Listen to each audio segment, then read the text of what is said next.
The gray mare skidded to a halt on the rise, dust swirling like smoke around her legs. Ironwood Ranch lay below in the hammer of the Texas sun. But something was wrong. Clothes hung on a line between the fence posts, a white shirt, a woman's calico apron, small handkerchiefs fluttering wildly in the hot wind. His father had been dead for a month, cold in the ground. Yet someone was doing laundry on a dead man's porch. He swung down, boots thudding hard into the dirt, hand already resting on the knife at his belt. The porch boards creaked beneath his weight. The front door stood open just a crack. From inside came the rich, impossible scent of coffee and lye soap, the exact smell of the home he had fled 34 years ago. A woman stepped into the doorway. Dark hair, steady blue-gray eyes. She looked at him without fear or surprise. "You're late," she said. The Texas sun beat down on the trail like a hammer on an anvil, relentless, unforgiving. Silas Harding pulled his hat lower over his eyes. His horse, a gray mare named Ash, picked her way through the scrub brush with the tired patience of an animal that had crossed too many miles. 34 years. That's how long it had been since he'd ridden this road, since he'd seen the mesquite trees bent sideways by the wind, since he'd smelled the particular dust of South Texas, dry and ancient and somehow familiar even now. He was 9 years old the last time, a boy in boots too big for his feet, sitting beside his father in a wagon that creaked with every turn of the wheel. His father hadn't said much that day, just, "You're going to live with your Aunt Jane now, and Santa Fe will be better for you." And finally, "Don't look back, boy. Looking back only makes it hurt worse." So Silas hadn't looked back. Not that day. Not for 34 years. Until now. 3 weeks ago, a telegram came. His father was dead. The ranch was his. That's all he needed to know. His father was dead. The man who had sent him away, who had promised to write but never did, who had become a ghost long before his body stopped breathing. And now Silas was riding south to bury that ghost. Or sell it. Whichever came first. The ranch appeared on the horizon just after midday. Ironwood Ranch. 640 acres of hard Texas dirt. Cattle country, drought country. Country that broke men who weren't careful. Silas reined Ash to a stop at the top of a low rise. From here he could see the whole spread. The main house cedar plank walls weathered to silver. The barn roof sagging on one side but still standing. The oak tree. God, the oak tree was still there. Bigger now. Ancient and gnarled and casting a pool of shadow so deep it looked like a hole in the ground. He remembered climbing that tree. Remembered his mother sitting beneath it with her sewing.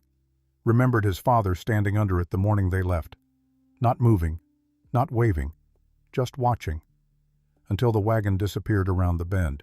Silas urged Ash forward, down the slope, across the dry creek bed, up to the gate. And that's when he saw them. The clothes, hanging on a line strung between two fence posts. A white shirt, a canvas apron, a row of small handkerchiefs fluttering in the breeze like flags. Silas's heart kicked hard against his ribs. His father had been dead for a month. The lawyer's telegram had said so. So who the hell was doing laundry? He dismounted slowly, tied Ash to the gate post, walked toward the house with his hand resting on the knife at his belt. Not that he expected trouble.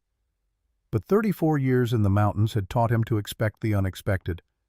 The porch boards creaked under his boots, loud in the quiet. The front door was open, just a crack, and from inside came a smell that hit him like a fist to the chest. Coffee, wood smoke, lye soap, the exact smell of his childhood. He knocked. 3 sharp raps. No answer. He knocked again, harder this time. And then he heard footsteps. Not hurried, not alarmed, just steady. The kind of footsteps that belonged to someone who had every right to be there. The door swung open, and a woman looked out at him. She was maybe 35, dark hair pulled back in a knot, a simple calico dress the color of faded indigo, an apron tied at her waist, dirt smudged on her hands. Her eyes were the clearest thing about her, blue-gray, like the sky before a storm. She didn't gasp, didn't ask who he was. She just looked at him for a long moment, then said, "You're late." Silas blinked. "Excuse me." "You're late," she repeated. "Josiah said you'd come, but I expected you 2 weeks ago." He stared at her. "You knew I was coming?" "Of course I knew." She stepped aside, gestured into the house. "You going to stand there all day, or are you coming in?" Silas hesitated. which was stupid. This was his house. Legally, according to the telegram. But it didn't feel like his house. It felt like hers. He stepped over the threshold. The interior was exactly as he remembered it, and nothing like he remembered it. The same stone fireplace, the same rough-hewn table, the same narrow staircase leading up to the loft, but everything was cared for.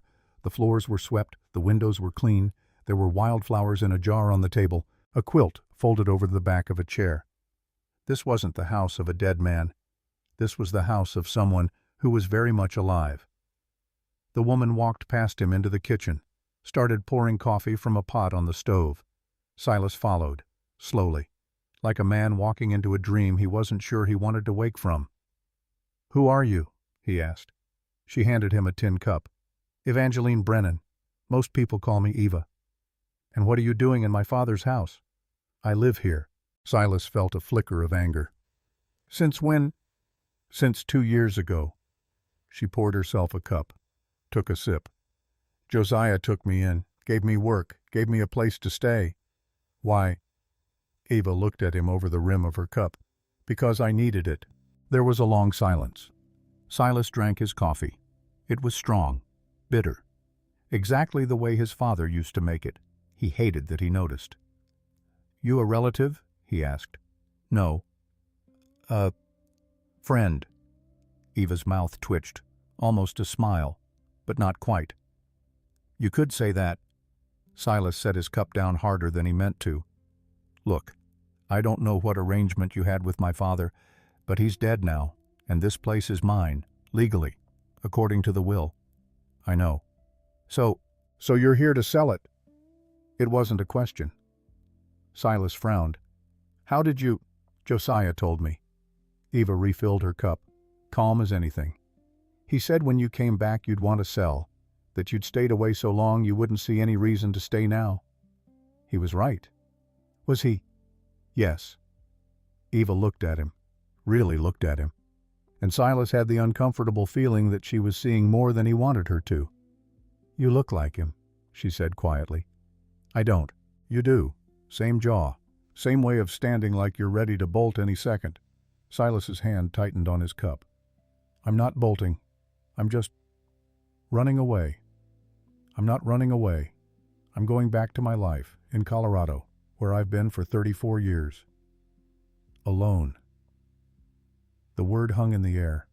Silas didn't answer, because the answer was yes, and he didn't want to say it out loud. Eva set her cup down, wiped her hands on her apron. "There's something I'm supposed to give you." She walked to a small chest in the corner, opened it, pulled out a wooden box, plain, unvarnished, with a simple latch. She handed it to Silas. "Josiah said to give this to you when you came, said not to open it before then."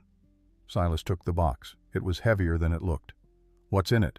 "I don't know. I didn't open it." "Why not?" "Because it wasn't mine to open." Silas looked down at the box, at the latch, at the worn wood. Part of him wanted to throw it in the fire. The other part wanted to rip it open right there. He did neither, just held it. "Thank you," he said stiffly. Eva nodded. "There's stew on the stove, and bread. You're welcome to stay for supper." "I'm not staying, I know," she smiled, sad. "But you have to eat something, and your horse needs rest." Silas looked out the window. Ash was tied to the post, head down, exhausted. He sighed. One night, Eva agreed. That night Silas sat on the porch, the box in his lap, unopened. The sky was dark now, no moon, just stars. Thousands of them, more than he ever saw in the mountains. Out here the sky went on forever. He could hear Eva inside, moving around, cleaning up from supper. She'd made stew, beef and potatoes and carrots. It had tasted exactly like his mother's, which was impossible, because his mother had been dead for 36 years. Silas ran his thumb over the latch of the box. "Just open it. Get it over with. See whatever it is and move on." He flipped the latch, lifted the lid. Inside were 3 things: a letter, a photograph, and a silver necklace. The photograph was old, daguerreotype, the kind that cost a fortune to make. It showed a man and a woman standing in front of this very house. The man was his father, younger, maybe 40, smiling. Silas had never seen his father smile. The woman beside him was dark-haired, pretty, holding a little girl by the hand. The girl was maybe 4 years old. Big eyes, serious expression. On the back of the photograph in his father's cramped handwriting, Sarah and Lily, 1851. Silas frowned. He didn't know anyone named Sarah. Or Lily. He picked up the necklace, silver chain, small pendant, engraved with a single letter L. And then he unfolded the letter. The handwriting was shaky. His father's hand had never been steady, but this was worse. The writing of a man who was sick, or dying, or both. Silas, if you're reading this, I'm dead, and you came back. I wasn't sure you would. Can't say I'd blame you if you didn't. There's things I need to tell you, things I should have said a long time ago, but I was a coward, and by the time I found the courage, it was too late. You were 9 years old when I sent you away. You probably don't remember much, but I remember everything. You were sick, scarlet fever. The doctor said if you stayed in Texas you'd die. The damp air, the heat, it was killing you. Your Aunt Jane in Santa Fe, she had money, a good house, dry air. The doctor said if you went there you'd have a chance. So I sent you. Jane agreed to take you, but only if I promised not to contact you for 10 years. She said it would be easier for you to forget me, to start fresh. I agreed, because I wanted you to live. I don't know if you'll ever forgive me for that, but I need you to know I didn't send you away because I didn't want you. I sent you away because I loved you too much to watch you die. The woman in the photograph, Sarah Mitchell, she worked here after your mother died. We cared for each other. The girl is her daughter, Lily. Sarah died in 1851. Consumption. Lily was 6 years old. I took her in, raised her as my own. But Lily ran away when she was 12. I looked for her for 30 years, hired detectives, searched every town between here and Mexico. I never found her. The woman living in this house now, Evangeline Brennan, she came to me 2 years ago. Her husband had died. She had no family, no money, no reason to keep living. I found her on the bridge outside town, about to jump. I brought her here, gave her work, gave her a home. And Silas, I gave her what I couldn't give you, or Lily, a second chance. I'm asking you to do the same. This ranch is yours, legally, but Eva has nowhere else to go. If you sell this place, you'll be sending her away the same way I sent you. Don't make my mistake, son. Let her stay. And maybe if you can forgive an old man who loved you the only way he knew how, your father Josiah Harding. Silas sat there for a long time, the letter in his hands, the words blurring in the starlight. His father had another child, a daughter, who ran away, who was never found. And then he'd saved a woman who wasn't his daughter, but might as well have been. Silas's throat felt tight. His chest ached. He folded the letter, put it back in the box, closed the lid, and sat there, staring at nothing. Inside the house, Eva was washing dishes. She didn't look up when Silas came in, just kept scrubbing. "You read it," she said, not a question. "Yes." "And," Silas set the box on the table. "He said you have nowhere to go." Eva's hands stilled in the water. "That's true. He said if I sell this place I'd be sending you away." "Also true. He said you were like a daughter to him." Eva turned, looked at him. Her eyes were wet, but she didn't cry. "He never said that to me." "He wrote it." "I know. He told me he wrote you a letter, but he never told me what was in it." Silas pulled out a chair, sat down, suddenly exhausted. "Who was Lily?" Eva dried her hands, sat across from him. Lily was Josiah's adopted daughter, Sarah Mitchell's child. She ran away in 1863. Josiah looked for her until the day he died. "Did he think you were her?" "No." Eva shook her head. "I'm not Lily. I'm just someone he saved. Because he couldn't save her." "Why didn't he tell me about her?" "Because you were already gone, and he didn't want to burden you with his failures." Silas laughed, a bitter sound. "He thought sending me away was a failure. He thought losing both his children was a failure." The words landed hard. Both his children. Silas looked at Eva, really looked at her. Dark hair, blue-gray eyes, dirt under her nails from working the land. She wasn't his sister, but she might as well have been. "How long were you with him?" Silas asked. 2 years. And he never told you about me. Eva smiled, sad. He talked about you all the time. He just never thought you'd come back. That night, Silas slept in his old room. The bed was the same. The window looked out on the same stars. But nothing felt the same. He dreamed of a boy on a wagon, riding away, never looking back, and a man standing under an oak tree, watching, waiting, for 34 years. Gang. The next morning Silas woke to the smell of coffee, and bacon, and bread. He came downstairs to find Eva at the stove. She didn't turn around, just said, "There's a man coming today. Lawyer. Name's Ambrose Fletcher. Josiah's estate needs settling." Silas poured himself coffee. "I know. I got the telegram. He'll want you to sign papers. Transfer the deed." "I know." Eva turned, looked at him. "What are you going to do?" Silas took a sip. Bitter, strong, perfect. "I don't know yet." Ambrose Fletcher arrived at noon, riding a black gelding, carrying a leather satchel. He was 55, thin, wearing a suit that had seen better days, but his eyes were sharp. He dismounted, shook Silas's hand. "Mr. Harding, I'm sorry for your loss." "Thank you. Shall we go inside?" They sat at the table. Eva brought coffee, then disappeared outside, giving them privacy. Ambrose opened his satchel, pulled out a stack of papers. "Your father's will is straightforward. He left everything to you, the land, the house, the livestock, all 640 acres. Silas nodded. "And the debts?" Ambrose's expression flickered. "There is one debt, owed to Cedarwood Bank, $3,800. Silas's eyebrows rose. "That's a lot of money." "Yes." "What was it for?" Ambrose hesitated. Then, "Your father took out the loan 10 years ago. He used it to hire private detectives." "Detectives?" "Yes, to find you." The words hit like a punch. Silas set his cup down, carefully. "To find me?" "Yes.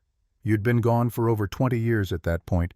Josiah wanted to know if you were alive, if you were well, if you ever thought about coming home." Silas's throat tightened. "He found me." "I know. In 1875, Colorado. The detective sent a report. Josiah read it, and then he called off the search."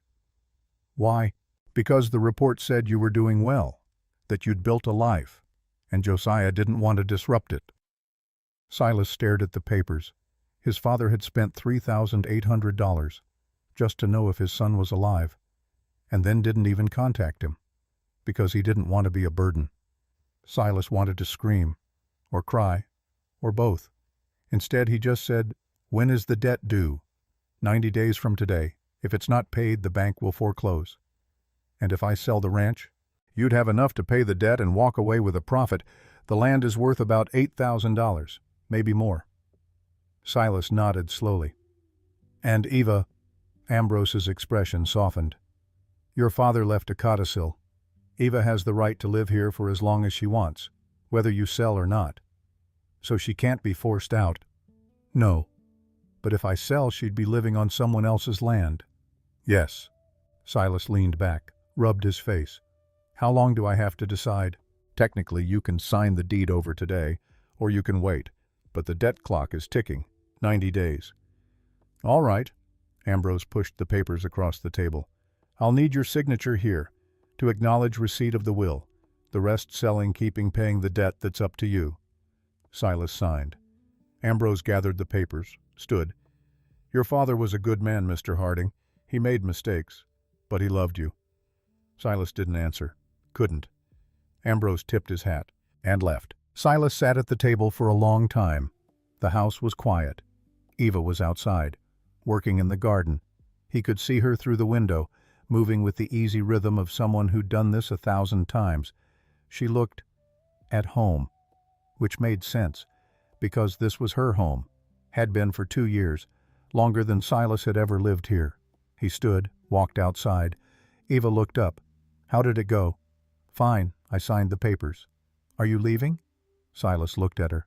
At the laundry line, at the clothes fluttering in the breeze, at the oak tree, at the house, at everything his father had built and left behind. "I don't know," he said. And for the first time in 34 years, he meant it. That afternoon Silas walked the property. Alone, he needed to think, and he thought best when he was moving. The land was dry, hard-packed dirt, scrub brush, a few mesquite trees bent by the wind.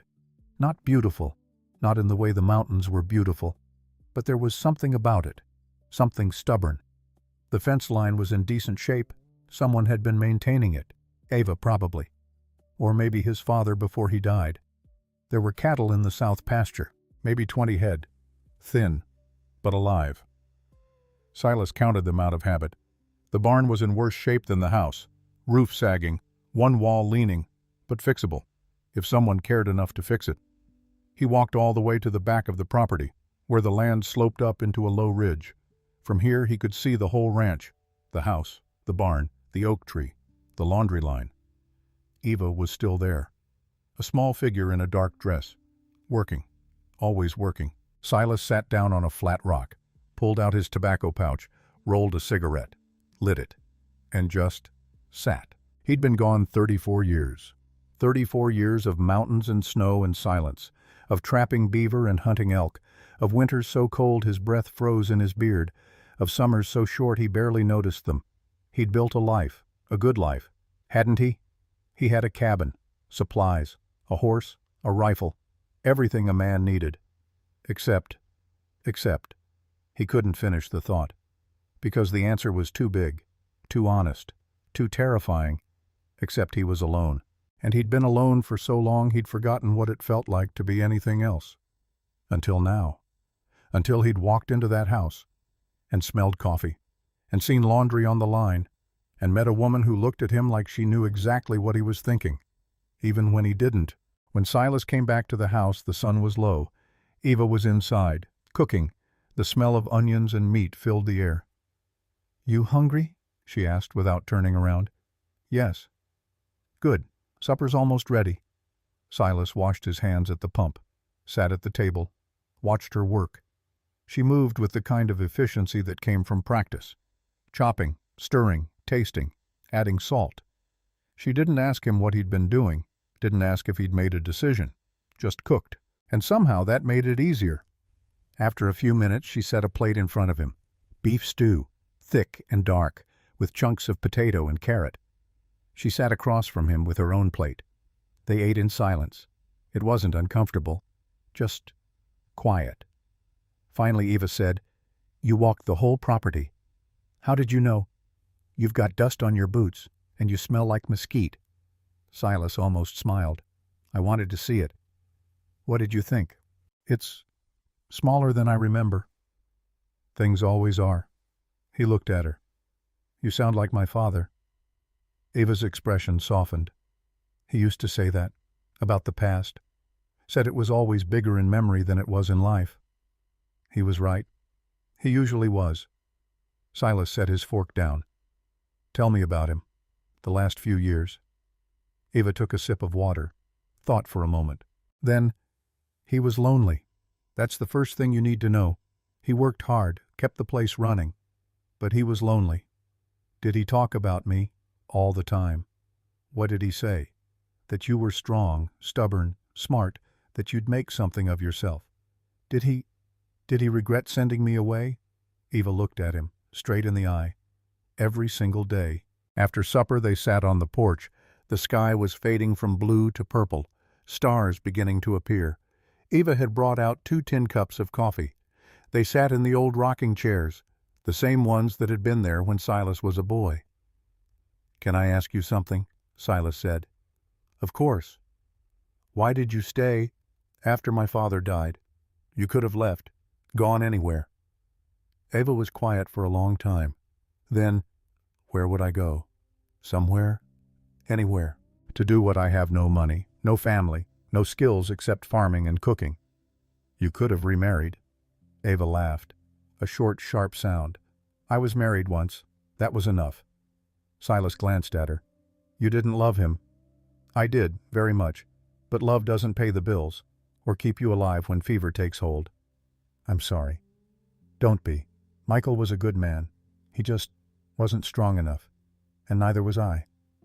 "But you're strong now." Eva looked at him. "Am I?" "You're still here." "So are you." Silas didn't have an answer for that. That night Silas couldn't sleep. He lay in his old bed, staring at the ceiling. The house creaked. The wind rattled the shutters. Somewhere outside a coyote howled. All sounds he used to know, used to find comforting. Now they just felt strange, like a language he'd forgotten how to speak. He got up, pulled on his boots, walked downstairs. The house was dark, but there was a light coming from the kitchen. He found Eva sitting at the table, a lantern burning low, a stack of letters in front of her. She looked up when he came in. "Can't sleep either?" she asked. "No." "Coffee?" "Sure." She poured him a cup from the pot on the stove, still hot, like she'd been up for a while. Silas sat across from her, nodded at the letters. "What are those?" Eva hesitated. "Then, letters your father wrote. To you, over the years." Silas's stomach tightened. "He wrote me letters. Yes, hundreds of them, but he never sent them." "Why not?" "Because your aunt made him promise not to contact you for 10 years, and by the time the 10 years were up, he didn't know how to start." Silas reached out, touched the top letter. The paper was old, yellowed. "Can I read them?" "They're yours." He picked up the first one. The handwriting was his father's, but younger, steadier. "Dear Silas, you've been gone 3 months now. Jane sent a letter saying you're doing well, eating better, sleeping through the night. I'm glad. I miss you. The house is too quiet without you." Your father Silas set it down, picked up another. "Dear Silas, you're 12 now. I wonder if you're tall, if your voice has changed, if you remember me at all. I saw a boy in town today who looked like you. Same hair, same way of walking. It wasn't you, but I wanted it to be." And another. "Dear Silas, I hired a detective today. He's going to find you. Make sure you're all right. I know I promised not to contact you, but I need to know you're alive. I need to know I didn't make a mistake." And another. "Dear Silas, the detective found you. You're in Colorado, working as a trapper. You look strong, healthy, you look happy. I won't bother you. I just needed to see." Silas's hands were shaking. He set the letters down. "How many are there?" 214. "Jesus." Eva reached across the table, touched his hand, gentle. "He loved you, Silas. He just didn't know how to show it." Silas's throat was tight, his eyes were burning, but he didn't cry. He never cried, not even when his mother died, not even when he thought his father had abandoned him. But now he wanted to. The next morning Silas woke late. The sun was already high. He came downstairs to find Eva gone, a note on the table. Gone to town for supplies, back by afternoon. Silas made coffee, sat on the porch, watched the sun climb higher. The ranch was quiet, peaceful. He could hear birds, the wind, the distant lowing of cattle. For the first time in 34 years. He didn't feel the urge to leave, which terrified him. Around midday a rider appeared on the horizon. Silas stood, hand on his knife, out of habit. The rider came closer. A man, maybe 30 years old, well-dressed, riding a fine chestnut horse. He reined up at the gate, tipped his hat. "You must be Silas Harding." "I am." "Marcus Redfield." The man dismounted, extended his hand. Silas shook it, wary. "What can I do for you, Mr. Redfield?" Marcus smiled, but it didn't reach his eyes. "I'm here to make you an offer, on your land." Silas didn't move, just stood there, hand still on his knife. "I'm not selling." Marcus's smile widened. "You haven't even heard my offer." "Don't need to." $10,000. The number hung in the air. Silas blinked. 10,000, cash, today. I have a bank draft in my pocket." Silas studied the man.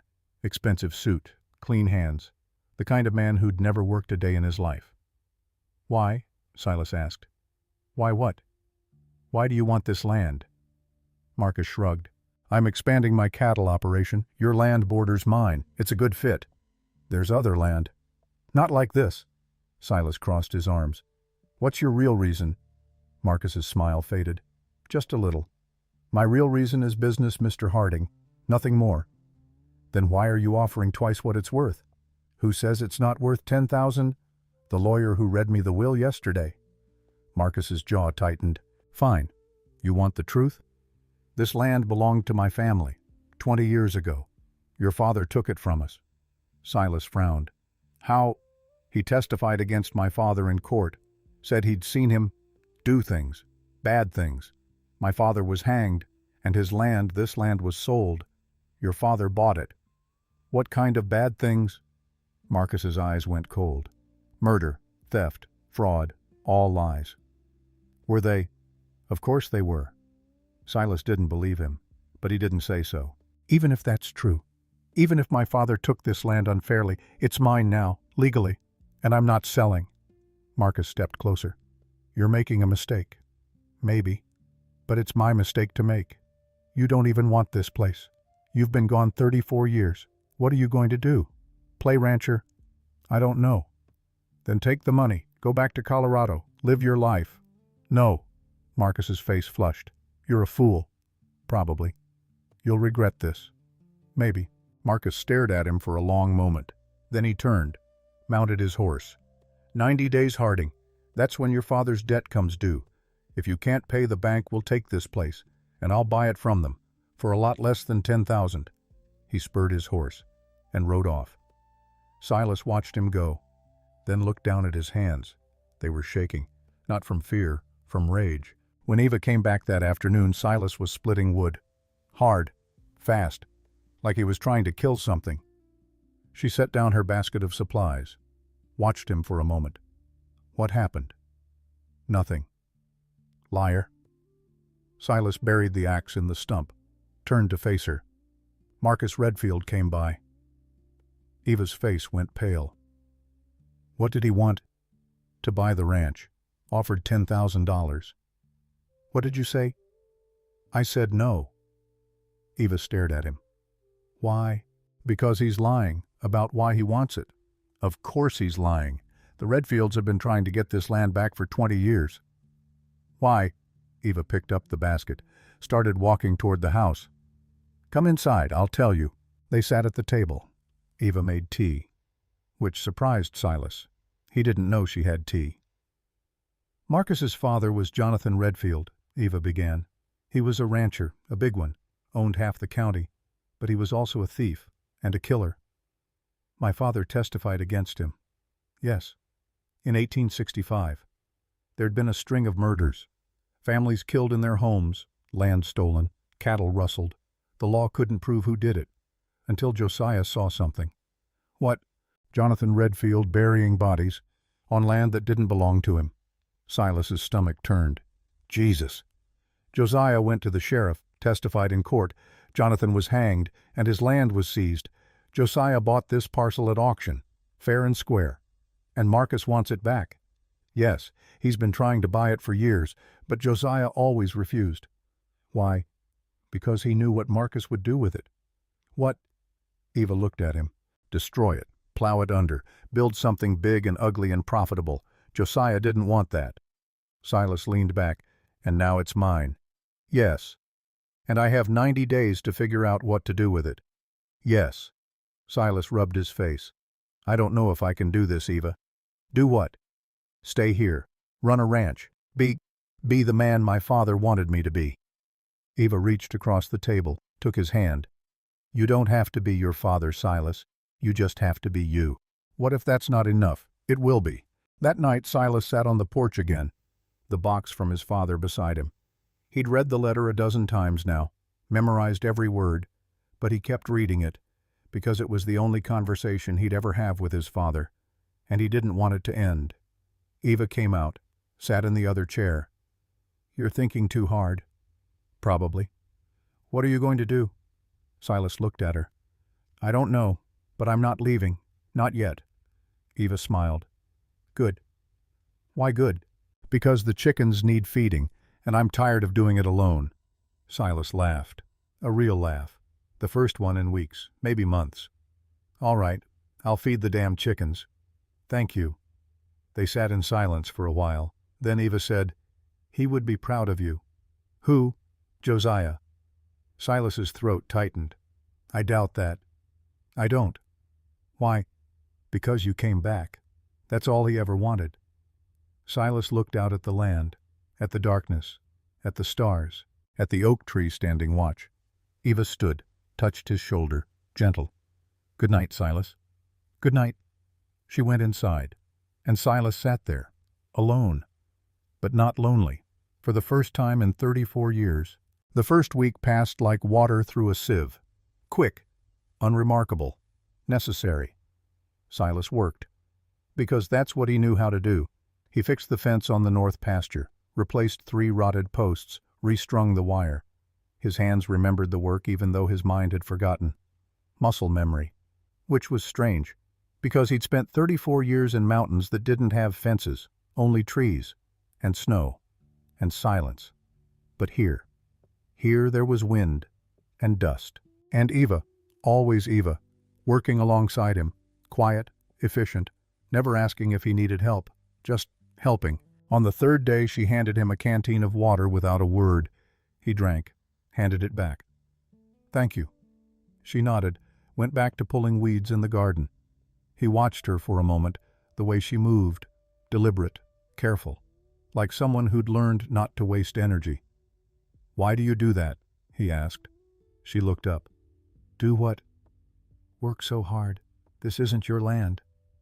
Eva's jaw tightened, just a fraction. "It's my home."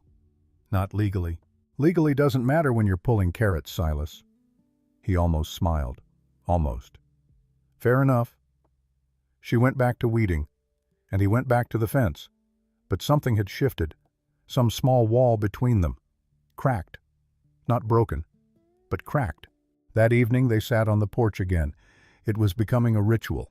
Supper, coffee, porch, stars. Silas wasn't sure when it had started, or why he didn't mind it. But he didn't. Eva had a basket of mending in her lap, stitching a tear in a shirt, his shirt, which he hadn't asked her to fix, but she was fixing it anyway. "You don't have to do that," he said. "I know." "Then why are you—" "Because it needs doing." Silas took a sip of coffee. Bitter. Strong. Perfect. "You're stubborn. So are you.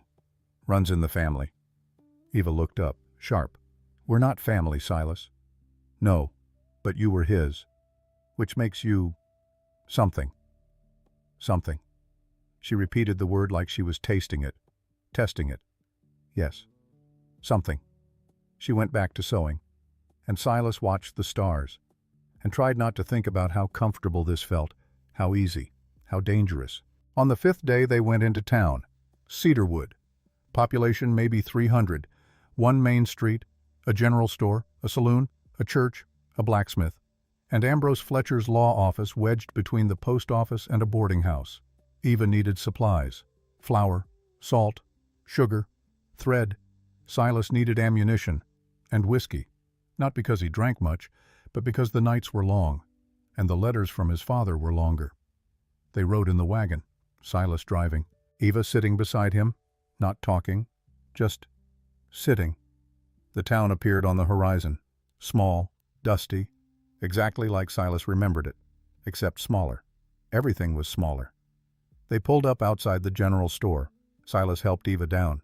She didn't need the help, but he did it anyway, and she let him, which felt important somehow.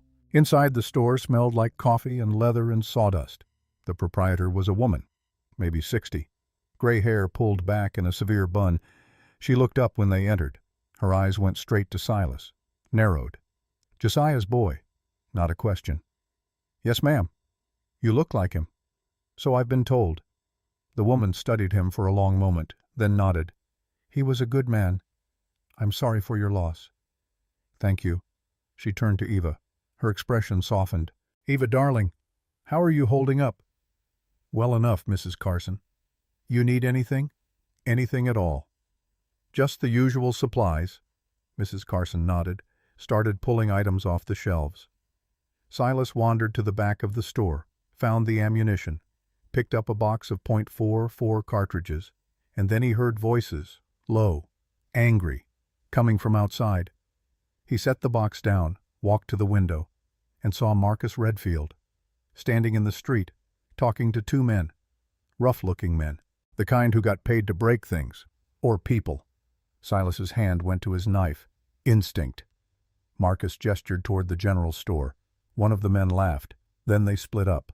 walked in different directions. Marcus stayed where he was, watching the store. Silas stepped back from the window, heart pounding, not from fear, from recognition. He knew what this was. Intimidation, posturing, a message. Marcus wanted him to know he was being watched. Well, message received. When they left the store, Marcus was gone, but Silas could feel eyes on him, from somewhere. Eva must have felt it too, because she moved closer to him as they loaded the wagon, not touching, but close. "You see him?" Silas asked quietly. "Yes. He's going to be a problem." "I know." Silas climbed onto the wagon, took the reins. "How long has he been doing this?" "Doing what? Watching? Waiting? Trying to scare you?" Eva didn't answer right away. "Then, 2 years. Since Josiah took me in." Silas's jaw tightened. "Why didn't you tell me?" "Because it wasn't your problem." "It is now." Eva looked at him. "You're not staying, Silas. Remember, doesn't matter. While I'm here, it's my problem." She didn't argue, just climbed into the wagon beside him, and they rode home in silence. That night Silas couldn't sleep again. He went downstairs, found Eva in the kitchen, again, with the letters, again. "You read them every night?" he asked.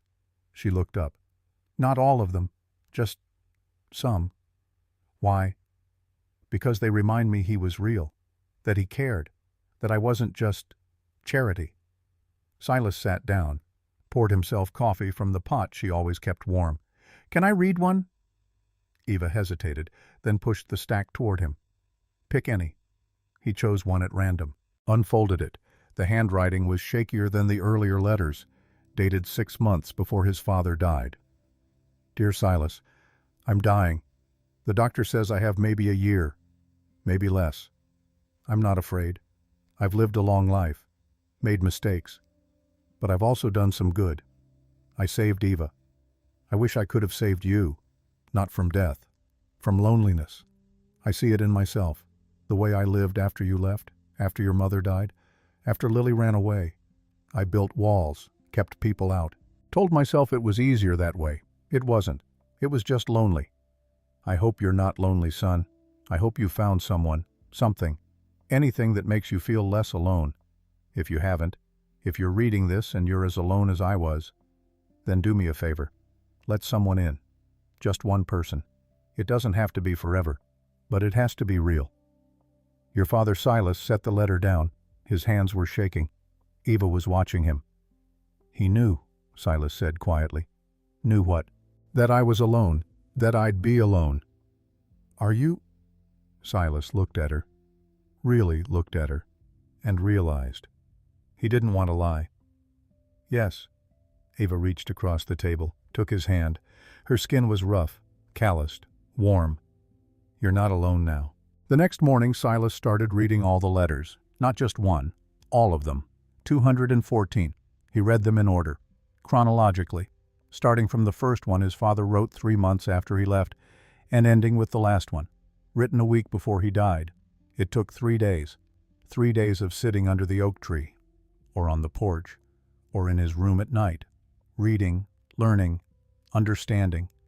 His father hadn't abandoned him. He'd mourned him every single day for 34 years. Letter 47, 1855. Silas turned 16 today. I wonder if Jane threw him a party. I wonder if he even remembers me. Probably not. Probably better that way. Letter 89, 1862. War came. I enlisted. Not because I believe in the cause, but because I need something to do with this rage, this guilt, Jane wrote. Said Silas is safe in Santa Fe. Thank God. Letter 134, 1870. I hired another detective. This one says he can find Lily. I don't believe him, but I'm paying him anyway. Because what else can I do? I failed her. Failed you. Failed everyone. Letter 198 to 1878. I found a woman today, on the bridge, about to jump. Her name is Eva. She lost her husband, lost her hope. I brought her home, gave her work. Maybe I can save one person, even if I couldn't save the ones who mattered. And by the time Silas finished the last letter, he was crying, not loud, not dramatic, just crying. silent tears running down his face, because he understood now. His father had loved him, in the only way he knew how, by letting him go. Eva found him on the porch, sat beside him, didn't say anything, just sat, and after a while. Silas said, "I hated him for so long." "I know. And he didn't deserve it." "Maybe not. But he understood." "How do you know?" "Because he told me. He said if Silas hates me, I don't blame him. I'd hate me too." Silas wiped his face. "I don't hate him anymore." "Good. But I don't know what to do with that." Eva stood, held out her hand. "Come on, I'll show you." She led him to the back of the property, to a small rise where the land sloped up into scrub and rock. There was a grave there, simple, wooden cross, no name, just a date, 1809 to 1880. Josiah didn't want a headstone, Eva said. He said names didn't matter, only what you did. Silas knelt, touched the cross. The wood was rough, weathered. "Did he suffer?" "No, he died in his sleep. I found him in the morning, peaceful." Silas nodded. "Thank you for being with him. He wasn't alone. That's what mattered to him." Silas stayed there for a long time, just kneeling, thinking. Finally he said, "I'm sorry, old man, for staying away, for not understanding, for hating you." The wind picked up, rustled the mesquite. Silas could almost hear his father's voice. Gruff, quiet. "Don't apologize, boy. Just live." He stood, looked at Eva. "I'm going to stay, for the 90 days, until the debt is due." Eva's eyes widened. "What about Colorado?" "Colorado will still be there. And after 90 days? I don't know, but I owe him this. I owe him time." Eva smiled, a real smile, the first one he'd seen from her. "All right, then let's get to work." The next 2 weeks were a blur. Silas and Eva worked from dawn to dusk, fixing, mending, building. They repaired the barn roof, Silas cutting new shingles from cedar, Eva handing them up, her arms strong despite her small frame. They cleaned out the well, pulled up buckets of sludge and debris, until the water ran clear again, cold, sweet, the best water Silas had tasted in years. They branded the cattle, 23 head, more than Silas thought. Eva held each calf steady while Silas pressed the iron. The smell of burning hair and flesh filled the air, but Eva didn't flinch, just held tight, and whispered to the animals, calming them. They planted a vegetable garden expansion. Corn, beans, squash, tomatoes. Eva showed him where to dig, how deep, how far apart, her hands in the dirt, patient, teaching, and slowly, day by day. The ranch started to look alive. Not perfect, but cared for, which was close enough. One evening after a particularly long day, Silas found Eva sitting on the porch steps, not in the rocking chair, on the steps, looking out at the sunset, her shoulders slumped, exhausted. He sat beside her. "You all right?" She didn't answer right away. Then, "I'm tired, Silas." "I know. We can rest tomorrow." "Not that kind of tired." He looked at her, waited. "I'm tired of fighting," she said quietly, "of always wondering when it's going to end, when Marcus will come back, when the bank will foreclose, when you'll leave." The last word hit him harder than he expected. "I'm not leaving, not yet. But you will, eventually, maybe, definitely." She turned to look at him. Her eyes were wet, but she wasn't crying. "You don't belong here, Silas. You belong in the mountains, alone, free. And I don't blame you for wanting to go back." "What if I don't want to go back? Don't lie to me, please." Silas swallowed hard. "I'm not lying. I don't know what I want anymore." Eva wiped her eyes. "That's the first honest thing you've said since you got here." They sat in silence for a while, the sun sinking lower, painting the sky orange and purple and gold. Finally Eva said, "Can I tell you something?" "Of course." "I wasn't always like this, strong, independent, capable." "I know." "You don't. You don't know what I was before Josiah found me." Silas waited. Eva took a deep breath. "My husband Michael, he was a good man, kind, gentle, but he was sick, had been for years, a weak heart. The doctors said he wouldn't live past 40. How old was he when he died?" 39. Silas winced. "We knew it was coming. Eva continued. But knowing doesn't make it easier. When he died, I broke. Couldn't eat, couldn't sleep, couldn't see a reason to keep going. So you went to the bridge? Yes, I stood there for 2 hours, looking down at the water, trying to find the courage to jump. What stopped you? Josiah. He was riding into town, saw me, stopped his horse, walked over, didn't say anything at first, just stood beside me. What did he say?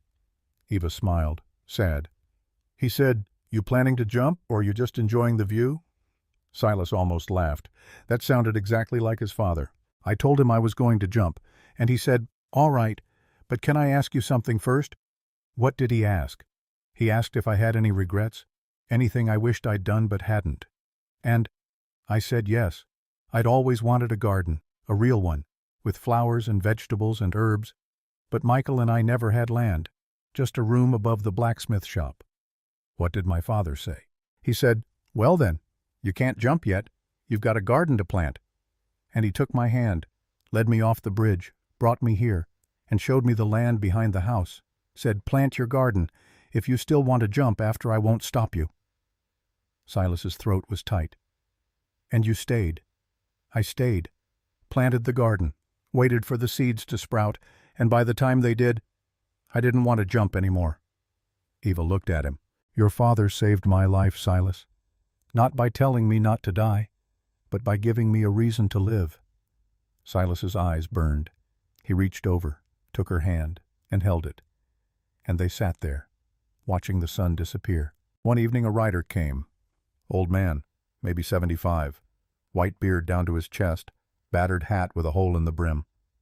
He dismounted slowly, like his joints hurt, like every movement was calculated. "You must be Silas Harding." "I am." "Ezekiel Whitmore. Folks call me Zeke." They shook hands. Zeke's grip was strong, stronger than Silas expected, calloused, the hands of a man who'd worked all his life. "I knew your father, fought with him in the war." "Which war?" "The one that mattered. 1861, Virginia, Tennessee, all the bad places." Silas nodded. "Come on in, we've got coffee." Zeke sat at the table. Eva poured him a cup. He took a sip, sighed. "Tastes just like Josiah used to make it." Eva smiled. "He taught me." Zeke looked at Silas, studied him for a long moment. Then, "Your father saved my life. Twice. Once in Virginia when a Reb had me pinned. Once in Tennessee when I took a bullet in the leg. Josiah carried me 3 miles to the surgeon." "You don't owe me anything, Mr. Whitmore." "Didn't say I owed you, I owed him, and now he's gone, so I'm settling the debt with you." "How?" Zeke leaned back, pulled a small flask from his coat, poured a measure into his coffee, offered it to Silas. Silas shook his head. Zeke shrugged, took a sip. Then, "Marcus Redfield came to see me last week, offered me $500. Silas's blood went cold. "For what? For what?" "To testify against you in court. To say that Josiah Harding was a liar, that he framed Jonathan Redfield, that this land was stolen." Eva gasped. Silas's fists clenched under the table. "What did you tell him?"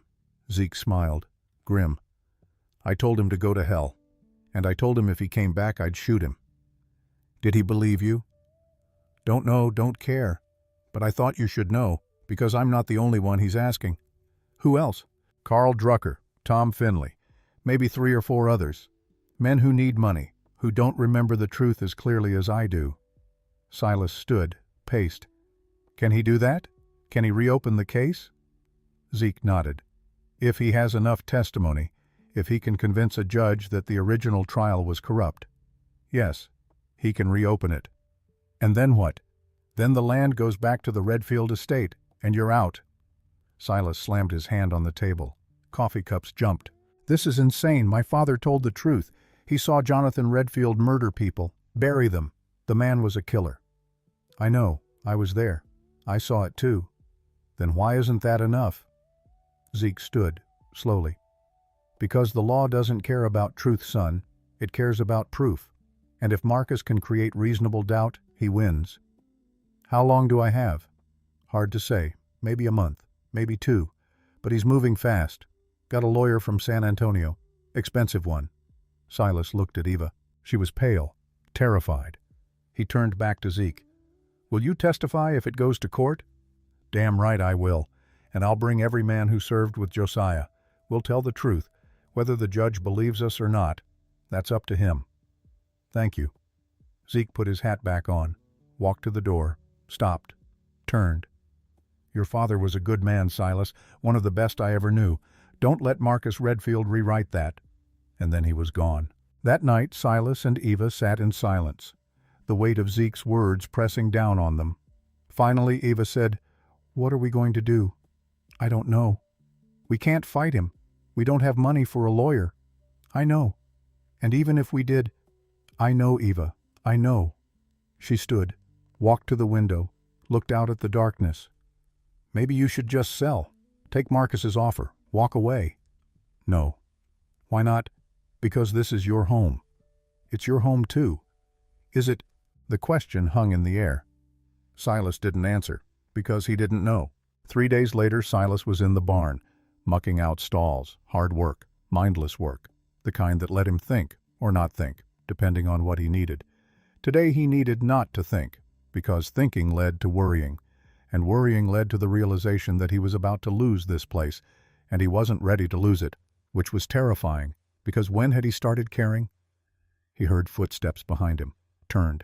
Eva stood in the doorway, backlit by the afternoon sun. "Can we talk?"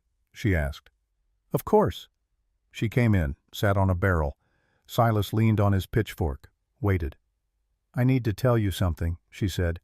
"About me, about why I'm really here." "You already told me."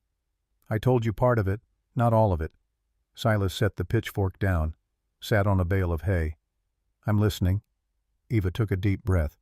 "My mother's name was Sarah Mitchell. She worked here, for Josiah, starting in 1858. "I know. He wrote about her in the letters." "Did he tell you they were lovers?" Silas blinked. "No. They were. For 7 years. From 1858 to 1865. She was married when they met, but her husband had left her, run off to California. She had a daughter. Me. I was born in 1845. "So you're not Josiah's daughter?" "No. But he raised me like I was, after my mother died." "When did she die?" 1851. Consumption. I was 6 years old." Silas did the math in his head.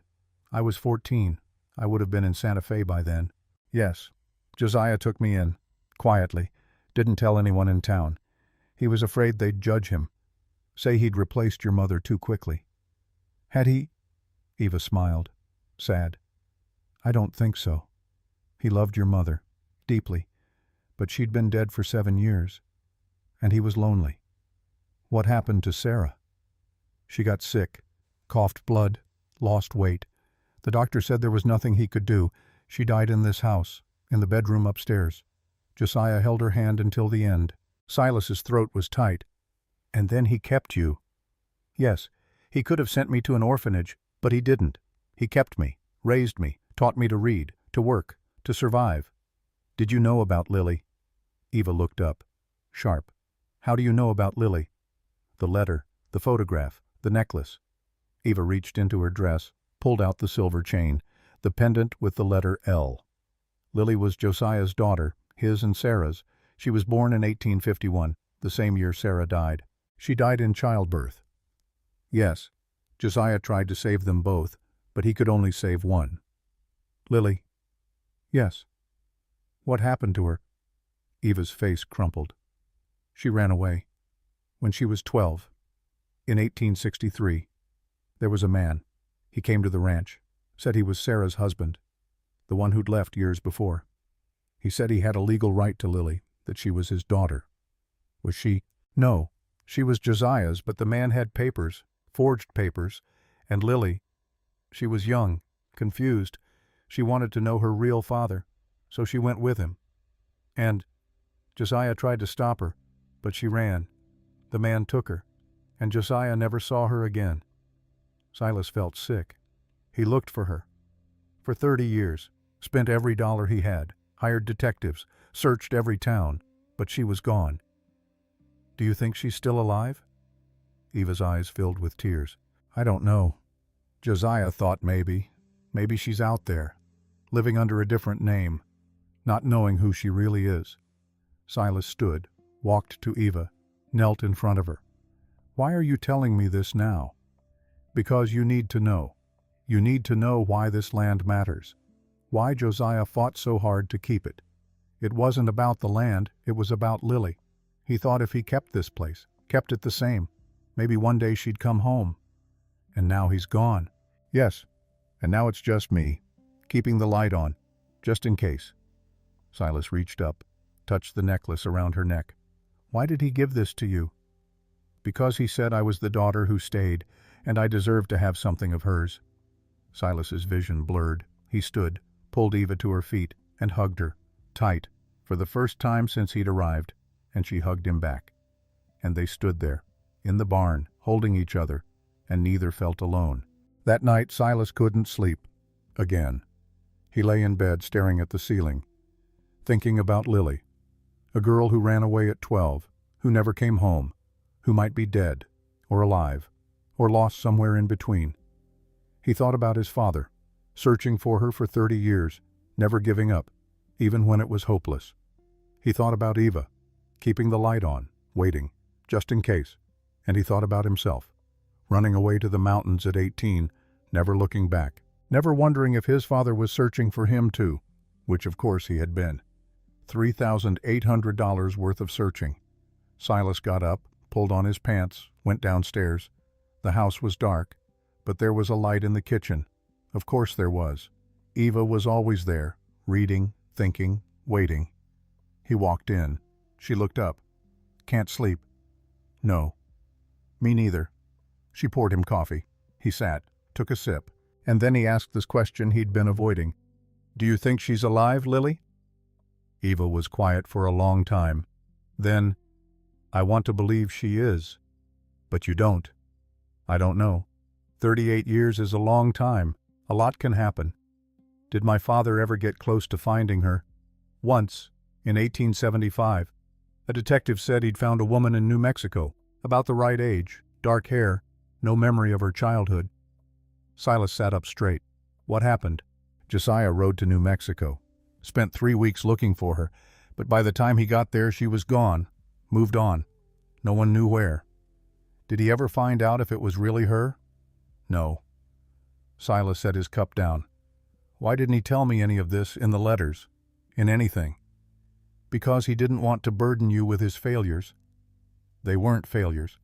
He thought they were." Silas stood, paced. "I don't understand him. I don't understand any of this."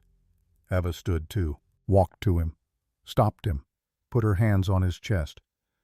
"Your father was complicated, Silas. He loved hard, he grieved hard, and he didn't know how to let people in. Sound familiar?" Silas looked at her blue-gray eyes, at the way she was looking at him, like she could see straight through him. "I'm not like him." "Yes, you are." "I'm not. You've been alone for 34 years, Silas, just like he was. You're terrified of letting anyone close, just like he was. And you're about to run away again, just like he did." The words hit like bullets. "I'm not running. Aren't you?" "No, I'm staying. For 90 days. I said I would." "And then what?" "I don't know." "Exactly. You don't know, because you're too scared to think about it." Silas pulled away. "This isn't fair.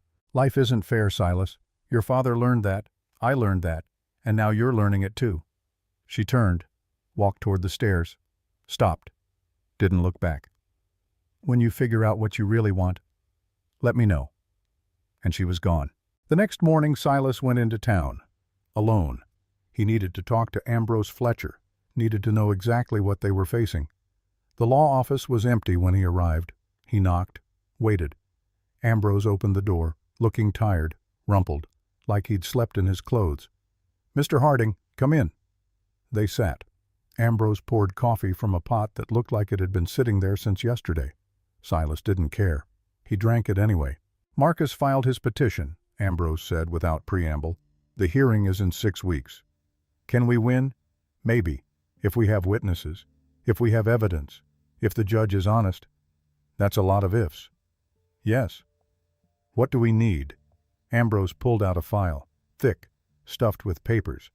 We need testimony from people who were there, who saw what Jonathan Redfield did, who can verify that your father told the truth. Zeke Whitmore said he'd testify. Good. We need at least 3 more. 4 would be better. I'll find them. And we need documentation, records, anything that proves your father bought the land legally. I'll look through his papers. Ambrose nodded, then hesitated. There's something else. What? The debt. To the bank. It's due in 73 days. I know. If you can't pay it, the bank forecloses, and Marcus will buy the land at auction. All of this, the hearing, the witnesses, the evidence, it won't matter. Silas's stomach sank. How much do we have? You tell me. Silas thought. He'd been working, selling timber, doing odd jobs. Eva had been selling vegetables, taking in mending. They'd saved maybe $200. Maybe. Not enough. Then you need to find a way to raise $3,600 in 73 days. How? Sell cattle, sell timber, sell anything you can. We're already doing that. Then do more. Silas stood. This is impossible. Maybe, but it's what you've got. Silas walked to the window, looked out at the dusty street, at the people going about their lives, unaware, unconcerned. What if I sold the land to someone else before Marcus can file his claim? You could, but who would buy it? Everyone in town knows Marcus wants it. No one's going to bid against him. What if I sold it to Eva? Ambrose blinked. What if I transferred the deed to Eva for $1, legal sale? Then it's not mine anymore. Marcus can't claim it. Ambrose leaned back. Thought. That might work, but Marcus would challenge it. Say it's a fraudulent transfer to avoid his claim. Is it? Technically, yes. But if Eva can prove she has a legitimate claim to the land, that she's been living here, working it, maintaining it, a judge might uphold the sale. Silas turned. Would she still owe the debt? Yes, the debt stays with the land, not the owner. So we'd still need to raise the money. Yes. Silas rubbed his face. This is a nightmare. Yes. But you think the transfer might work? It's a long shot, but it's better than nothing. Silas nodded. Draw up the papers. I'll talk to Eva. When Silas got back to the ranch, Eva was in the garden, kneeling in the dirt, pulling weeds, her hands dark with soil. He walked over, stood behind her. We need to talk. She didn't look up. About what? I want to transfer the deed. To you. Now she looked up. What? I want to sell you the ranch for $1. Make it legally yours. Eva stood, wiped her hands on her apron. Why? Because if it's yours, Marcus can't claim it. He's coming after me, not you. That's not true. He'll challenge it. Maybe, but it gives us a chance. Eva shook her head. I can't accept that. Why not? Because it's not mine, it's yours. Your father left it to you. And I'm giving it to you. Why? Silas took a breath. Because you belong here, and I don't. Eva's face crumpled. Don't say that. It's true. It's not. You do belong here. You just don't want to admit it. Silas looked away. I'm trying to help you, Eva. By running away. I'm not running away. I'm trying to save this place. By giving it to me and leaving. Yes. Eva stepped closer. And what about the debt? I can't pay that. We'll figure it out. Together. How you'll be in Colorado? I'll be here. Alone. The word alone echoed. Silas met her eyes. I'm not leaving yet. But you will. Probably. Definitely. She turned, walked toward the house. Silas followed. Eva, wait. She stopped, didn't turn around. I'm trying to do the right thing. Then stay. The word hung in the air. Stay. So simple. So impossible. I can't. Why not? Because I don't know how. Eva turned, tears streaming down her face. Then learn. And she walked inside, leaving him standing there, alone, again. That evening there was a knock at the door. Silas opened it, found Zeke Whitmore and 6 other men, all old, all veterans, all friends of his father. We heard what Marcus is trying to do, Zeke said. We're here to help. Silas stepped aside, let them in. They filled the kitchen. Eva made coffee. They sat around the table, talking, planning. One man, Samuel Briggs, pulled out a ledger. I kept records. From the war, from after. I have proof that Jonathan Redfield was a murderer. Documented, dated, signed. Another man, Jacob Finch, nodded. I was there when they dug up the bodies. I can testify to what we found. A third, Henry Cole, spoke up. Jonathan Redfield killed my brother. In 1864. Buried him on land that wasn't his. I never forgot. One by one they told their stories, gave their testimony, offered their help. And by the end of the evening Silas had 7 witnesses, 7 men willing to stand up in court and tell the truth. It wasn't enough to guarantee victory, but it was something. After they left, Eva and Silas sat on the porch, exhausted, relieved, hopeful. We might actually win this, Eva said. Maybe. You don't sound convinced. I'm not. We still have the debt, and even if we win in court, we have 70 days to raise $3,600. How much have we saved? Oh, 220. So we need 3,380 more. Yes. Eva leaned back, closed her eyes. We can't do it. We have to try. How? Silas thought. We sell more cattle. We have 23 head. We can sell 15. Keep 8 for breeding. How much will that bring? Maybe 800, if we're lucky. What else? Timber. We cut and sell every tree on the north section. How much? Maybe 500. That's 1,300. We're still 2,000 short. Silas rubbed his face. I know. They sat in silence. Then Eva said, What if we ask the town for help? What? What if we hold a fundraiser? Tell people what's happening. Ask them to contribute. Why would they? Because they knew your father. Because they know what Marcus is trying to do. Because people help people. Silas shook his head. I can't ask for charity. It's not charity, it's community. It's the same thing. No, it's not. Eva stood.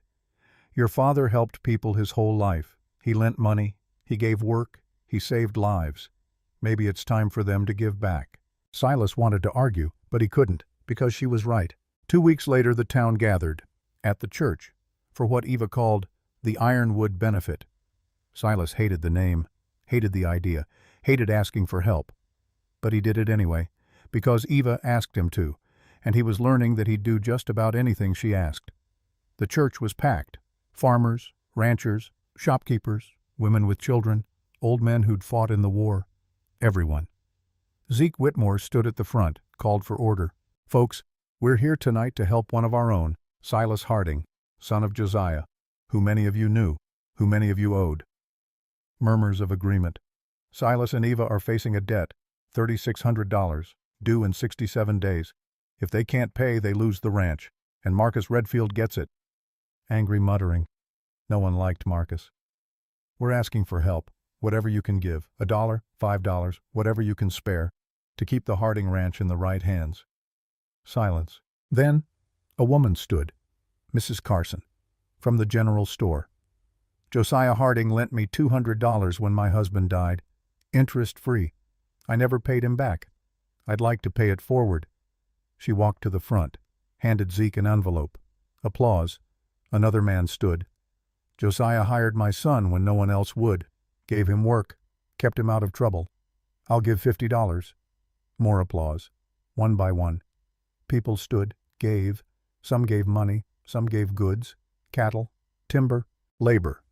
By the end of the night, they'd raised $1,200 in cash, and promises of another $800 in goods. 2,000 total, still short, but closer, much closer. After everyone left, Silas stood outside the church, staring at the stars. Eva came up beside him. You all right? I don't know. That's honest. I've never had people help me like that. Your father did. I'm not my father. No, you're better. Silas looked at her. How do you figure? Because you're letting people in. He never did. Not really. Silas thought about that, about the letters, about the loneliness, about the walls his father had built and never torn down. I don't want to be like him, Silas said quietly. Then don't. How? Eva took his hand. Stay. There it was again, that word, stay. I'm still here, aren't I? For now.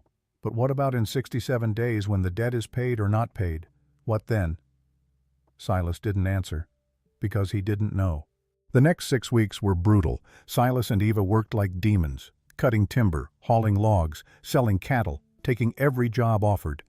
Silas built a fence for Tom Briggs, fixed a roof for the widow Patterson, helped Samuel Briggs with his harvest. Eva sold vegetables, baked bread, took in more mending than any one person should. They counted every penny, saved every dollar. And slowly, the number grew. 2,000, 2,200, 2,500, 2,800, 3,000. With 3 weeks to go, they had $3,200. They needed 600 more. "We're close," Eva said one night. "Not close enough. We'll make it." "How?" "I don't know, but we will." Silas wanted to believe her, but he couldn't, because he'd done the math, and the math didn't lie. 2 weeks before the debt was due, Silas got a visitor, Marcus Redfield, riding up to the house like he owned it. Silas stepped onto the porch, hand on his knife. Marcus dismounted, smiled. "Harding." "Redfield. I hear you've been working hard, raising money. What do you want?" "To make you an offer. One last time. I'm not selling. Hear me out. $10,000, cash, today. You walk away, Eva walks away. No debt, no court, no fighting." "No." Marcus's smile faded. "You're a fool. Probably. You can't win, even if you raise the money, even if you beat me in court. I'll find another way. I always do." "Then I guess I'll have to keep fighting." Marcus stepped closer. "I could make things very difficult for you.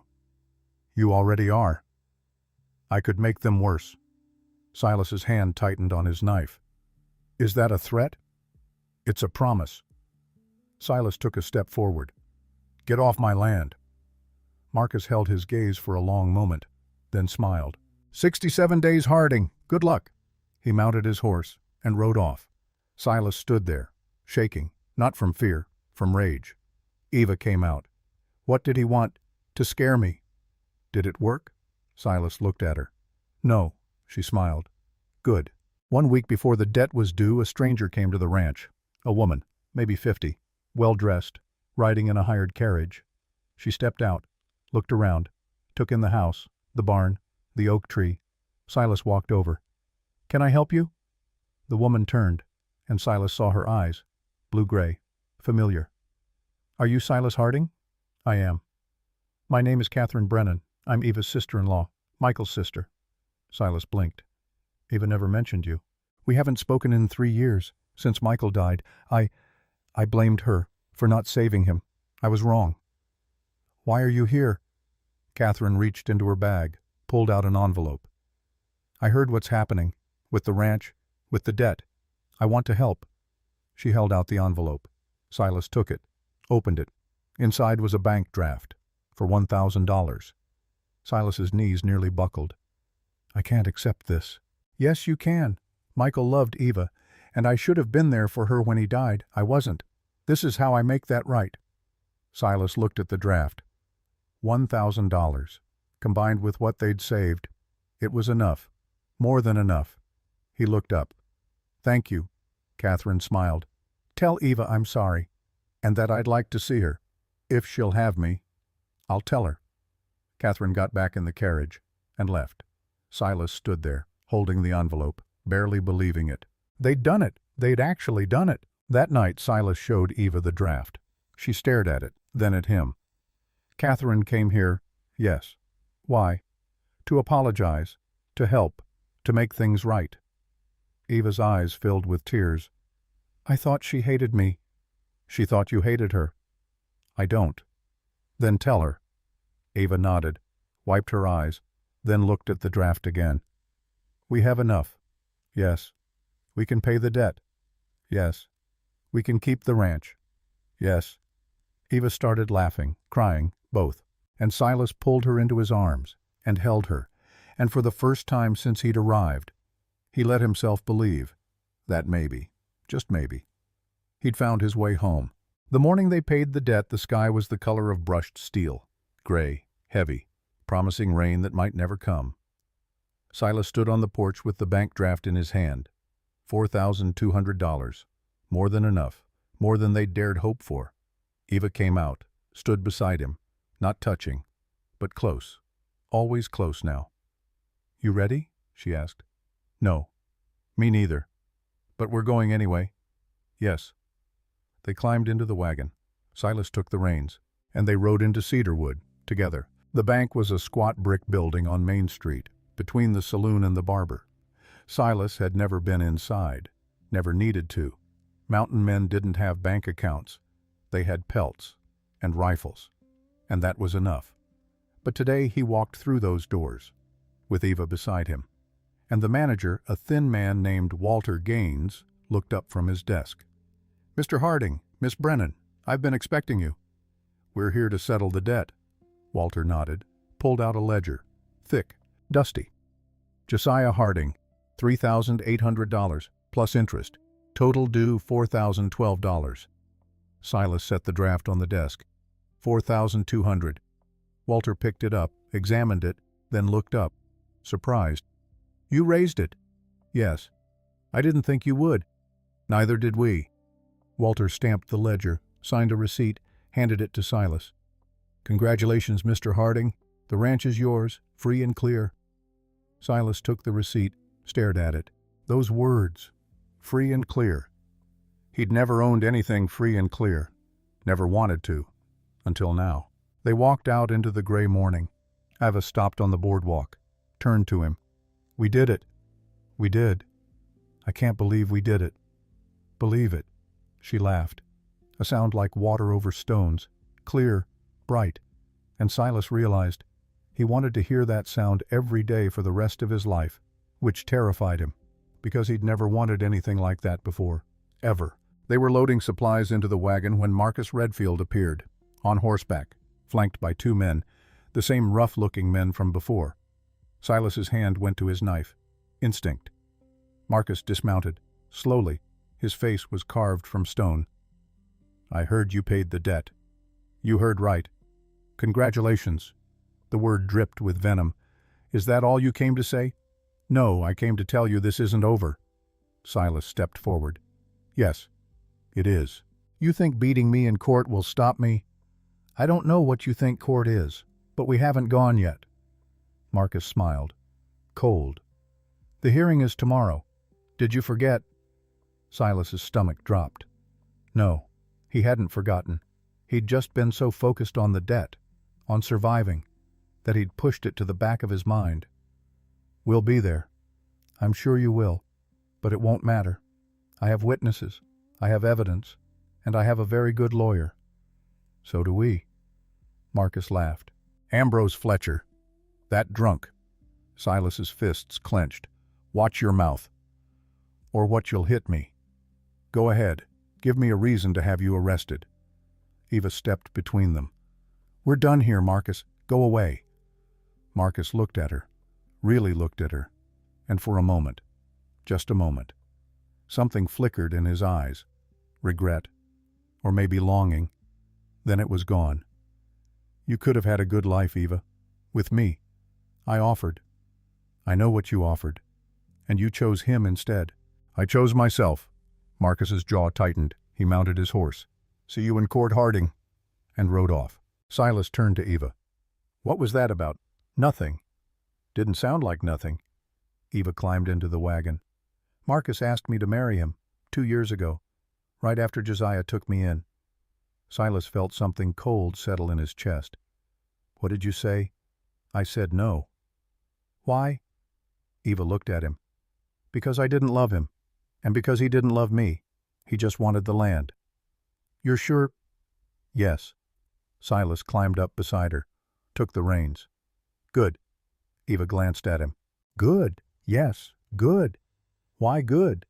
Silas didn't answer, because he didn't know how to say it, didn't know how to explain the relief flooding through him, the possessiveness, the need to keep her close, so he just said, "Because." And Eva smiled, like she understood anyway. The courtroom was packed, every seat taken, people standing against the walls. Everyone in Cedarwood had come to watch. Silas sat at the front, with Ambrose Fletcher on his left and Eva on his right. Across the aisle, Marcus sat with his lawyer, a sharp-faced man in an expensive suit, brought in from San Antonio, all polish and confidence, the kind of man who won cases. Judge Harlan Finch entered. Everyone stood. The judge sat. Everyone else followed. "Let's get started," Finch said. "This is a petition to overturn the 1865 conviction of Jonathan Redfield and to restore the land seized from his estate to his son Marcus Redfield. Mr. Caldwell, you're up." Marcus's lawyer stood, smooth, practiced. "Your Honor, we're here today to correct a grave injustice. 20 years ago, Jonathan Redfield was wrongfully convicted of murder, based on the testimony of one man, Josiah Harding, a man who had every reason to lie." "What reason?" Judge Finch asked. "He wanted the land, and he got it, by bearing false witness against an innocent man." Ambrose shot to his feet. "Objection. There's no evidence." "Sit down, Mr. Fletcher. I'll hear the evidence. Then I'll decide." Ambrose sat, jaw tight. Caldwell smiled. "I'd like to call my first witness, Carl Drucker." Carl Drucker was a nervous man, 60 years old, balding, sweating even though the room was cool. He took the stand, swore on the Bible, sat. Caldwell approached. "Mr. Drucker, you knew Jonathan Redfield?" "Yes, sir." "And Josiah Harding?" "Yes, sir." "Did you ever see Jonathan Redfield commit any crimes?" "No, sir." "Did Josiah Harding have any reason to want Jonathan Redfield's land?" "Well, I heard he did." "Hearsay," Ambrose called out. "Sustained," Judge Finch said. "Stick to what you know, Mr. Drucker." Drucker nodded, wiped his forehead. "I never saw Jonathan do anything wrong. He was a good man, a good neighbor." "Thank you." Caldwell called 2 more witnesses. Both said the same thing. Jonathan was innocent. Josiah was a liar. The land should be returned. By the time they finished, Silas felt sick, because even though it was all lies, it sounded convincing. Then Ambrose stood. "Your Honor, I'd like to call Ezekiel Whitmore." Zeke walked to the stand. Tall, straight-backed despite his age, unflinching, he swore in, sat. Ambrose approached. "Mr. Whitmore, you knew both Josiah Harding and Jonathan Redfield?" "Yes." "Did you witness the crimes Jonathan Redfield was accused of?" "I did." The courtroom went silent. "Can you describe what you saw?" "I was riding past the old Henderson place, fall of 1864. I saw Jonathan Redfield and 2 of his men. They were digging. I got closer, quiet-like, and I saw what they were burying." "What was it?" "Bodies. A family. Man, woman, 2 children. The Hendersons. They'd gone missing 2 months prior." Gasps from the gallery. "What did you do?" "I rode straight to Josiah, told him what I'd seen. He went to the sheriff. They brought a posse, dug up the bodies, found them right where I said." "And Jonathan Redfield was arrested?" "Yes, tried, convicted, hanged, as he should have been." Caldwell stood. "Objection. Mr. Whitmore has no proof, just his word." Zeke reached into his coat, pulled out a folded document, yellowed with age. "This is the sheriff's report, dated October 15, 1864, signed by Sheriff Tom Briggs, and witnessed by Josiah Harding, and me. It describes exactly what I just told you." He handed it to the judge. Finch unfolded it, read slowly. His expression didn't change, but something shifted in the room, a tightening, a held breath. Finch looked at Caldwell. "You got anything to counter this?" Caldwell hesitated. "Your Honor, that document is 20 years old. It could be forged." "Could be, but it's signed by a sheriff, a dead sheriff. Hard to forge a dead man's signature." "Still, it's only one document." Ambrose stood. "I have 6 more witnesses who saw the same thing, all willing to testify, all veterans, all men of honor." Finch nodded. "Call them, one by one." The old soldiers took the stand: Samuel Briggs, Jacob Finch, Henry Cole, Thomas Reed, William Grant. Each told the same story, with small variations, but the core was the same. Jonathan Redfield was a murderer. Josiah Harding told the truth. The land was legally seized, and by the time the last witness finished, Caldwell had nothing left. Judge Finch leaned back. "I've heard enough. This petition is denied. The conviction of Jonathan Redfield stands. The land remains with Silas Harding. Court adjourned." Bang, gavel, done. The courtroom erupted. Cheers, applause, people rushing forward to shake Silas's hand, to clap him on the back, to tell him his father would be proud, but Silas couldn't hear them. All he could hear was the blood rushing in his ears. All he could see was Eva, smiling, crying, reaching for him, and he pulled her into his arms, right there, in front of everyone, and held her, while the town celebrated around them. Outside, Marcus Redfield stood by his horse, watching, his face unreadable. Silas walked over, slowly. Marcus looked at him. "Congratulations." "Thank you. You won." "Yes." "But this isn't over." Silas shook his head. "Yes, it is. Let it go, Marcus." "Why should I?" "Because holding on to hate will kill you." "I know. I did it for 34 years. Marcus's jaw worked. "He took everything from me." "No, he didn't. Your father did that, when he killed those people. Josiah just told the truth." "That's not how I see it." "Then maybe you need to see it differently."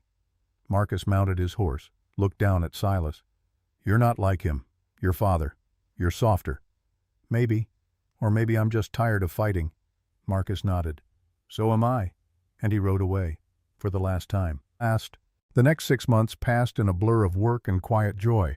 Silas and Eva rebuilt the ranch, not just the buildings, but the life around them. They expanded the garden, planted an orchard, apple trees, peach trees, a small vineyard of muscadine grapes. They repaired the barn, built a new chicken coop, added a smokehouse. Silas built furniture, tables, chairs, a new bed frame, because the old one creaked. And Eva said it was embarrassing when Catherine visited, which made Silas laugh. Because since when did he care what people thought? Since Eva. That's when. Eva started teaching. The town women came to the ranch once a week to learn gardening, preserving, cooking. She taught them how to make soap, how to can vegetables, how to turn a barren patch of dirt into food, and they loved her for it, called her a blessing, said Josiah had known what he was doing when he brought her here. Silas agreed, though he didn't say it out loud. Not yet. One evening, 6 months after the trial, Silas found Eva in the garden, kneeling in the dirt, planting something. He walked over. "What are you doing?" She looked up. "Planting roses. For your mother." Something broke inside him. "You didn't have to do that." "I know, but I wanted to. She deserves to be remembered." Silas knelt beside her, took the trowel. "Let me help." They worked in silence, side by side, planting, watering, covering the roots with dark earth. When they finished, Eva sat back, wiped her hands on her apron. "Your father used to do this, every year. Plant something new, for someone he'd lost." "I didn't know that." "He didn't talk about it, but I watched. The oak tree was for your mother. The mesquite by the barn was for Lily. The wildflowers by the fence were for Sarah." Silas looked around the property, at all the things growing, all the life, and realized his father had been building a living memorial to everyone he'd loved and lost. "What should I plant?" Silas asked quietly. "For him." Eva smiled. "What do you think?" Silas thought. Then cedar. He loved the smell of cedar. "Then we'll plant a cedar." They planted it the next day, at the head of Josiah's grave. A small sapling, barely 3 feet tall, but it would grow, given time, given care, and Silas vowed to tend it, every day, for as long as he lived. Catherine Brennan came back, 3 months after her first visit. This time she stayed a week. She and Eva talked for hours, about Michael, about grief, about forgiveness. Silas stayed out of it, gave them space. But he heard them sometimes, late at night, sitting on the porch, laughing, crying, healing. On the last day of Catherine's visit, she pulled Silas aside. "Thank you." "For what?" "For taking care of her, for giving her a home." "She gave me a home, too." Catherine smiled. "I can see that. You look at her the way Michael used to, like she's the only thing in the world that matters." Silas didn't deny it. Couldn't. "Does she know?" Catherine asked. "Know what?" "That you love her." Silas's heart stopped. Don't lie to me. I can see it." Silas looked away. "I haven't told her." "Why not?" "Because I don't know how." Catherine laughed. "Men, you're all the same, just tell her. It's not that simple. Yes, it is. After Catherine left, Silas tried, 3 times, to tell Eva how he felt. The first time, they were in the barn, feeding the horses, and Silas opened his mouth, but nothing came out. The second time, they were on the porch, watching the sunset, and he got as far as Eva, but she interrupted, pointing at a hawk circling overhead, and the moment was gone. The third time, they were in the kitchen, making supper, and Silas tried again. Eva, I need to tell you something. She looked up, waiting, and he panicked. We're out of flour, she blinked. That's what you needed to tell me. Yes, we should. Get more. Tomorrow. Eva shook her head, smiling. You're terrible at this. At what? Whatever it is you're trying to say. And she went back to cooking, leaving Silas standing there, feeling like an idiot. It took Zeke Whitmore to fix it. The old man showed up one afternoon, unannounced, found Silas fixing a fence. You look miserable, Zeke said. I'm fine. Liar. Silas set down his hammer. What do you want, Zeke? To knock some sense into you. About what? Eva. Silas's defenses went up. What about her? You love her. That's none of your business. You're right, it's not, but I'm making it my business, because you're acting like a damn fool. How so? You've been here 9 months. You've saved the ranch, beat Marcus, paid the debt, and you still haven't told that woman how you feel. Don't lie to me, boy. I'm too old for lies. You love her. She loves you.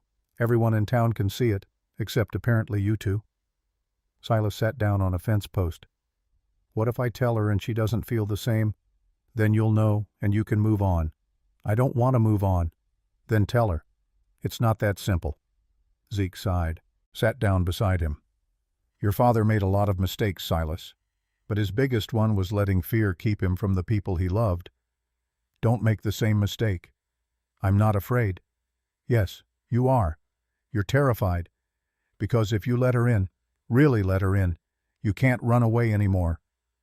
The words hit like a fist, because they were true, all of them. That night, Silas made a decision. He was going to tell Eva, tomorrow, first thing. No more excuses, no more fear, just honesty. But when tomorrow came, everything changed. A rider appeared at dawn. Young man, maybe 20, riding a lathered horse. He pulled up at the gate, stumbled off, nearly fell. Silas ran over. What's wrong? Fire, at the Briggs place. They need help. Silas didn't hesitate. Eva. She came running. What is it? Fire at Tom Briggs's ranch. I'm going to help. I'm coming with you. No, stay here. Silas, please, I need you safe. Eva's face softened. Be careful. I will. He mounted Ash and rode hard toward the Briggs ranch. The fire was massive, flames reaching into the sky, black smoke blotting out the sun. Tom Briggs's barn was gone. The house was next. Men were already there. Bucket brigade, pulling water from the well, throwing it on the flames, barely making a dent. Silas jumped into line, grabbed a bucket, started hauling. Hours passed. The sun climbed higher. The heat was unbearable. But they kept going. Because that's what you did. You saved what you could, and mourned what you couldn't.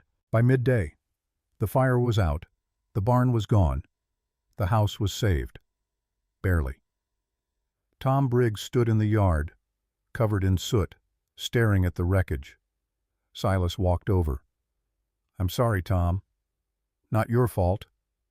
What happened? Don't know. Lightning, maybe. Or a spark from the forge. You got insurance. Tom laughed, bitter.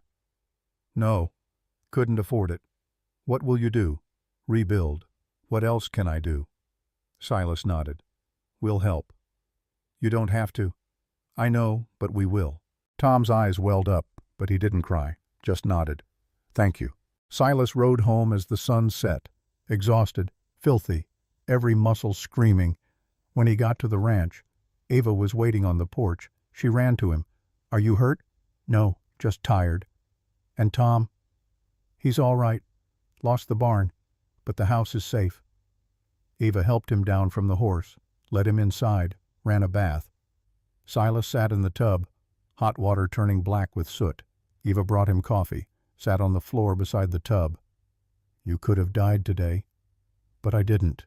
"You could have." "Eva, don't. Don't tell me it's fine, because it's not. Every time you leave, every time you go out there, I wonder if you'll come back." Silas looked at her. Really looked at her.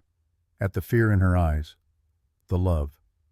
And he realized he'd been an idiot, waiting for the perfect moment, the perfect words, when all he needed to do was tell the truth.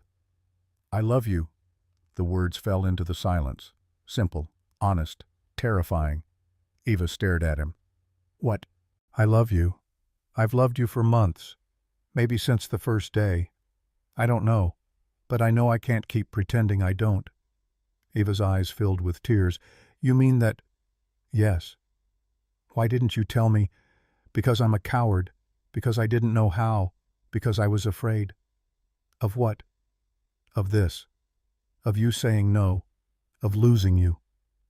Eva stood, walked to the tub, knelt beside it, and kissed him. Soft, gentle, perfect. When she pulled back, she was smiling. "I love you too, you idiot." Silas laughed. A real laugh, full and free. "You do?" "Yes, I have for months. I thought you knew." "How would I know?" "Because I've been trying to tell you, but you're terrible at listening." "I'm terrible at a lot of things." "Yes, but I love you anyway." And she kissed him again. They were married 3 months later, in the spring, under the oak tree, with the whole town watching. Eva wore a simple white dress Catherine had sent from Dallas.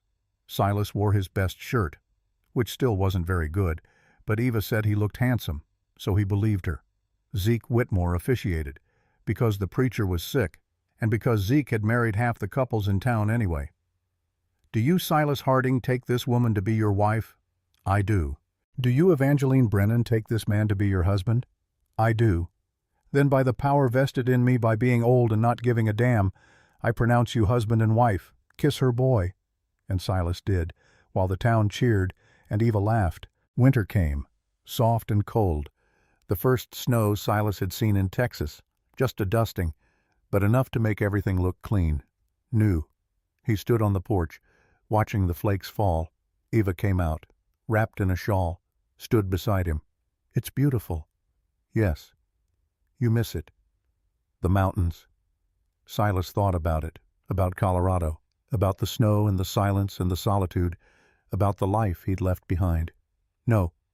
"You sure?" "Yes. Everything I need is right here." Eva smiled, leaned into him. "Good, because I'm not letting you go." That night, Eva told him. They were in bed, the fire burning low, the room warm and quiet. "Silas, I need to tell you something." "What?" "I'm pregnant." Silas froze. "What?" "I'm pregnant. About 3 months." Silas sat up, stared at her. "You're sure?" "Yes." "How long have you known?" "A month. Maybe more. I wanted to be sure before I told you." Silas didn't know what to say. A baby. A child. His child. "Are you happy?" Eva asked quietly. Silas looked at her, at this woman who'd saved him, who'd given him a home, a life, a reason to stay. "Yes, I'm happy." "You're sure?" "Yes."